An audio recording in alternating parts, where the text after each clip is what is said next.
سورہ فاتحہ کی آیت، پہلی آیت، جس کا ترجمہ ہے تمام تعریفیں اللہ رب العالمین کے لیے ہیں۔ رب العالمین یعنی کہ تمام جہانوں کا پیدا کرنے والا اور پالنے والا۔ اس کا ایک ترجمہ یہ بھی لے سکتے ہیں کہ تمام مخلوقات کا پیدا کرنے والا اور پالنے والا۔ اب اگر مخلوقات کی بات کی جائے تو ہماری جو آبزرویشن ہے اب تک، اس کے مطابق 3 طرح کی مخلوقات ہیں۔ ایک وہ جس کو صرف شعور عطا کیا گیا، ایک وہ جس کو نفس عطا کیا گیا، شعور نہیں دیا گیا، ایک وہ جس کو نفس اور شعور دونوں دیا گیا۔ اچھا، نفس کی اگر بات کی جائے تو نفس جن مخلوقات کو عطا کیا گیا ہے وہ ہیں جیسے کہ پرندے، جانور وغیرہ۔ اور شعور کی بات کی جائے یعنی صرف شعور کس کو دیا گیا، وہ فرشتے تھے۔ اور شعور اور نفس ساتھ ساتھ جو دیا گیا وہ انسان کو اور جناتوں کو دیا گیا۔ انسان کی پیدائش کے 2 فیزز ہیں۔ ایک تو یہ ہے کہ وہ پہلے ارواح میں تھا، یعنی کہ روح تھی، اور دوسرا فیز اس کا یہ ہے کہ وہ اس کی مادی تخلیق کی گئی ہے۔ سورہ بقرہ میں اللہ تعالیٰ فرما رہا ہے کہ ہم دنیا میں ایک خلیفہ بھیجنے والے ہیں۔ یہ اللہ تعالیٰ فرشتوں سے مخاطب ہو کے کہہ رہا ہے کہ ہم دنیا میں ایک مخلوق بھیجنے والے ہیں۔ تو فرشتوں نے سوال کیا، یا اللہ تو ایسی مخلوق بھیجنا چاہ رہا ہے جو دنیا میں جا کے فساد پھیلائے گی؟ یعنی کہ قرآن میں یہ آ چکا ہے کہ اللہ دنیا میں کوئی مخلوق بھیجنا چاہ رہا ہے۔ تو یہ ہمیں قرآن کی دلیل ملتی ہے یہاں سے، سورہ بقرہ کی آیت سے، کہ اللہ تعالیٰ کو یعنی دنیا میں کوئی ایک ایسی مخلوق بھیج رہا ہے جو انسانیت تھی۔ اچھا، وہ جو سورہ بقرہ میں جو ذکر ہے وہ ذکر ہے انسان کی مادی تخلیق کا، اور سورہ اعراف میں جو ذکر ہے وہ انسان کی نورانی تخلیق کا ذکر ہے، یعنی کہ انسان یعنی جب روح پیدا کی گئی تھی عالم ارواح میں، تو روح کے بارے میں جو ذکر ہے وہ سورہ اعراف کی آیت نمبر 172 میں ذکر ہے کہ آدم علیہ السلام کی پیٹھ میں سے تمام آنے والی روحوں کو نکال کھڑا کیا، اور سب سے اللہ تعالیٰ نے یہاں پہ وعدہ لیا تھا، کیا نہیں ہوں میں رب تمہارا؟ سب نے وعدہ کیا بے شک تو ہمارا رب ہے اور ہم تیری عبادت کرتے ہیں، ہم تجھی کو پوجیں گے، ہم تیری عبادت کریں گے۔ سب نے وعدہ لیا یہاں پہ عالم ارواح پہ، اور اب دنیا میں آ کے انسان بھول جاتا ہے۔ تو تمام انسان اس وقت موجود تھے وہاں پر عالم ارواح میں، آدم علیہ السلام سے لے کے آنے والے تمام انسان موجود تھے وہاں پر۔ تو یہ تو عالم ارواح کا معاملہ ہو گیا۔ اور جب انسان کو اس دنیا میں بھیجنا تھا تو اللہ نے پھر اس کی مادی تخلیق کی، اور اس کا ذکر سورہ بقرہ میں ہے۔ سورہ ہجر میں بھی ہے کہ اللہ نے جو ہے وہ انسان کو کیچڑ سے پیدا کیا، سورہ ہجر میں بھی اس کا ذکر ہے۔ جبکہ جنات کے بارے میں ہے کہ اللہ نے اس کو آگ کی لو سے پیدا کیا ہے، اس کے بارے میں ہمیں احادیث بھی جو ہے ملتی ہیں۔ تو پہلا فیز ہو گیا انسان کا نورانی تخلیق کا، دوسرا فیز ہو گیا انسان کا مادی تخلیق کا۔ اب اگر بات کی جائے کہ جو سائنسدان کہتے ہیں کہ انسان جو ہے وہ اس دنیا میں لاکھوں سال پہلے سے ہے، یعنی کہ کم سے کم لاکھ سال سے زیادہ ہوا انسانوں کو، جبکہ شریعت سے جو ہمیں پتہ لگتا ہے وہ یہ پتہ لگتا ہے کہ تقریباً 10 سے 12 سے 15 ہزار سال زیادہ سے زیادہ انسان کو اس دنیا میں پائے ہوئے ہیں۔ 19ویں صدی میں ایک چارلس ڈارون نے اپنی ایک تھیوری دی انسانوں کے بارے میں کہ انسانیت شروع کہاں سے ہوئی۔ تو اس نے یہ تھیوری دی، اپنی تھیوری میں یہ کہتا ہے تھیوری آف ایولیوشن کے بارے میں، جس میں وہ یہ کہتا ہے کہ انسان پہلے بندر تھا، بندر سے پھر انسان کی طرف موجودہ حالت میں دیکھتے دیکھتے، یعنی کہ وہ ارتھ میں سروائیو کرتے کرتے کسی نہ کسی طریقے سے انسان کی طرف تبدیلی آ گئی۔ یہ اس کی تھیوری آف ایولیوشن ہے۔ اب جو سائنس کی بات ہے وہ اس پہ یہ ثبوت دیتے ہیں کہ جو ان کو ڈھانچے وغیرہ اور فوسل وغیرہ جو ان کو ملے ہیں وہ کہتے ہیں کہ یہ انسانوں کے ہیں، جبکہ وہ انسانوں سے مشابہت ضرور رکھتے ہیں، ڈھانچے ان کے انسانوں کی طرح ہیں۔ اور دوسری طرف اگر ایولیوشن تھیوری کی بات کی جائے تو اس میں بھی یہی ہے کہ وہ انسان پہلے بندر تھا، پھر اس سے ایک انسان میں کنورٹ ہو گیا سروائیو کرتا کرتا، یعنی سروائیو اس نے کیا، پھر وہ انسان ایک وقت آگے مکمل انسان وہ بن گیا۔ یہ وہ ساری باتیں ہیں کہ جو قرآن اور احادیث کے خلاف ہیں، کیونکہ اللہ نے انسان کو آسمان پر پیدا کیا، اس کی جو مادی تخلیق تھی آسمان پہ کی گئی، نورانی تخلیق بھی جو ہے اللہ نے وہ آسمانوں پہ کی۔ تو یہ بات تو کلیئر ہے کہ انسان اس دنیا کی مخلوق نہیں ہے، اور سائنس بھی اس بات کو مانتی ہے کہ انسان جو ہے وہ اس دنیا کی مخلوق نہیں، جبکہ سائنس ایک طرف کہہ رہی ہے کہ انسان جو ہے وہ یعنی تھیوری آف ایولیوشن ہے کہ انسان یعنی پہلے بندر تھا، دوسری طرف سائنس یہ بات مانتی ہے کہ انسان اس دنیا کی مخلوق نہیں ہے۔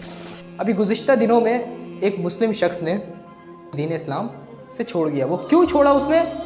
کہ اس نے ڈارون کی یہ تھیوری پڑھی، تھیوری آف ایولیوشن، کہ انسانوں کی شروعات کہاں سے ہوئی۔ اگر وہ ایک دفعہ قرآن میں کھول کے دیکھ لیتا کہ اسلام کیا کہتا ہے، انسانوں کی شروعات کس طرح ہوئی، کس طرح انسان کو اللہ تعالیٰ نے آدم علیہ السلام کو کس طرح بنایا، پھر کس طرح اللہ تعالیٰ نے دنیا میں بھیجا۔ اور جہاں تک بات ہے کہ وہ یہ کہتے ہیں کہ جو ڈھانچے وغیرہ، جو فوسل وغیرہ ان کو ملے ہیں، تو اس بارے میں یہ کہنا چاہوں گا کہ ہو سکتا ہے جس مخلوق کے ان کو ڈھانچے وغیرہ، جو فوسل وغیرہ ملے ہیں، تو جس چیز سے اس مخلوق کو تخلیق کیا گیا ہے وہی چیز انسانی تخلیق میں بھی استعمال کی گئی ہو، یعنی کہ انسان کی تخلیق جو ہے مٹی سے کی گئی ہے۔ اس کا ثبوت ہمیں قرآن سے بھی ملتا ہے، حدیث سے بھی ملتا ہے۔ تو ہو سکتا ہے کہ وہ جو مخلوق تھی جس کے بارے میں سائنس کہتی ہے کہ وہ لاکھوں سالوں پرانے ڈھانچے ہیں ان کے، تو وہ جو مخلوق ہے وہ بھی ہو سکتا ہے اسی مٹی سے پیدا کی گئی ہو۔ اچھا، اب جب آدم علیہ السلام کی پیٹھ میں سے جب تمام روحوں کو نکال کھڑا کیا نا، تو آدم علیہ السلام نے اللہ سے سوال کیا، یا اللہ کون ہے یہ لوگ؟ تو اللہ نے جواب دیا، آدم یہ تمہاری اولادیں ہیں۔ اچھا، ان سب کے ماتھے جو تھے نا نور کی کرن سے چمک رہے تھے، اس میں سے ایک شخص کی نور کی کرن ان کو پسند آ گئی، تو اللہ سے سوال کیا، یا اللہ یہ شخص کون ہے؟ تو اللہ نے جواب دیا، یہ تمہارے آنے والی اولادوں میں داؤد ہے، جو کہ داؤد علیہ السلام تھے۔ تو پھر دوبارہ سوال کیا اللہ تعالیٰ سے کہ یا اللہ اس شخص کی زندگی کتنی ہے؟ تو اللہ نے جواب دیا کہ اس شخص کی زندگی 60 سال ہے۔ تو آدم علیہ السلام نے کہا کہ میری زندگی میں سے 40 سال اس شخص کو میں دیتا ہوں۔ حدیث سے ہمیں ثبوت ملتا ہے کہ نور کو اللہ نے بدھ والے دن پیدا کیا ہے، اور انسانوں کی پیدائش اور فرشتوں کی پیدائش جمعے والے دن ہوئی ہے۔ تو فرشتوں کی تو پیدائش جمعے کے دن ہوئی ہے۔ اب بات یہ آتی ہے کہ انسان کی جو مادی تخلیق ہے وہ بھی جمعہ کے دن ہوئی ہے، لیکن اس میں جو روح ڈالی گئی انسان میں، وہ اس کا مطلب یہ ہے کہ پہلے سے موجود تھی۔ تو جیسا کہ ہمیں حدیث سے ثبوت ملتا ہے کہ نور کی تخلیق جو ہے وہ بدھ والے دن ہوئی ہے، تو یہ بات واضح ہے بالکل کہ جو نور ہے، یعنی کہ جو روح ہے، اس کو اللہ نے جو ہے وہ پہلے ہی پیدا کر دیا تھا، اور سب سے پہلے اللہ نے انسان کی روح کو پیدا کیا، پھر فرشتوں کو پیدا کیا، پھر آگ کی لو سے جنات کو پیدا کیا۔ اب جب آدم علیہ السلام کے جب دنیا سے جانے کا وقت آ گیا، رخصتی کا وقت آ گیا، یعنی کہ آپ کی جو موت کا وقت جب قریب آ گیا، تو فرشتہ آیا، کہنے لگا اب آپ کے جانے کا وقت آ گیا ہے۔ تو پھر کہنے لگے ابھی تو میری زندگی کے 40 سال ابھی اور پڑے ہیں۔ تو پھر فرشتے نے یاد دلایا، اپنی زندگی میں سے 40 سال داؤد کو دے دیے تھے، تو یہ آپ بھول گئے تھے، تو اس لیے یہ میں بتا رہا ہوں، یہ ساری حدیث ہے۔ اور جب آپ نے وہ 40 سال اپنی زندگی میں سے 40 سال جب آپ نے دے دیے تھے، اب انسان ہے، یعنی کہ آدم علیہ السلام بھول چکے تھے اس چیز کو، تو یعنی کہ انسان بھول جاتا ہے، انسانیت میں یہ چیز آ گئی ہے کہ انسان بھول جاتا ہے، انسان خطا کار ہے، اس لیے بھول جاتا ہے۔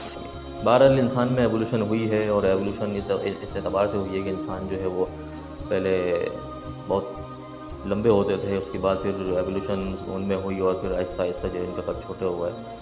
تو یہ ایولیوشن انسان میں چلتی رہے گی، اور ایولیوشن طرح طرح کی انسانوں میں ہوئی ہے۔ تو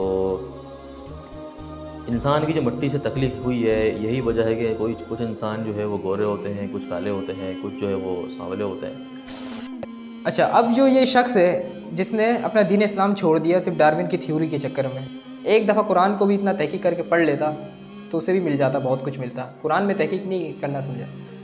اچھا، اس نے اب ان جیسے لوگ، ایسے کئی جیسے لوگ ہیں جو یہی سب اب بھول چکے ہیں، کیونکہ انسان ہے خطا کار، بھول جاتا ہے، جبکہ اسلام میں سیدھے سے صاف بتا دی کہ ہم نے انسان کو، جیسے کہ سورہ بقرہ میں اللہ تعالیٰ ارشاد فرما رہا ہے کہ میں ایک ایسی مخلوق بھیجنے والا ہوں، یعنی کہ ذکر آیا کہ میں ایک ایسی مخلوق بھیجنا چاہ رہا ہوں دنیا میں۔ تو اس میں فرشتے نے سوال کیا تھا کہ وہ دنیا میں جا کے فساد مچائے گی۔ اچھا، اب جب بات آتی ہے کہ جب اللہ نے انسان کو اس دنیا میں بھیجنے کا ارادہ کیا، تو فرشتوں نے اللہ سے کہا کہ اللہ کیا تو ایسی مخلوق بھیجے گا تو دنیا میں فساد وغیرہ پھیلائے گی، فتنہ وغیرہ پھیلائے گی؟ تو فرشتوں کا جو یہ کہنا تھا، یہ انہوں نے ایک طرح سے قیاس کیا، یعنی وہ اللہ سے یہ پوچھنا چاہتے تھے کہ یا اللہ آخر یہ کس طرح کی مخلوق ہوگی۔ اچھا، انہوں نے جو یہ بات کہی کہ فتنہ و فساد وغیرہ پھیلائے گی، انہوں نے ایسا کیوں کہا؟ اس کی جو وجہ ہے وہ یہ ہو سکتی ہے کہ یا تو اس دنیا میں جو ہے وہ کوئی دوسری مخلوق پہلے سے موجود تھی جو اس طرح کے کام کرتی رہی تھی، یا پھر جو ہے وہ جنات وغیرہ اس دنیا میں موجود تھے۔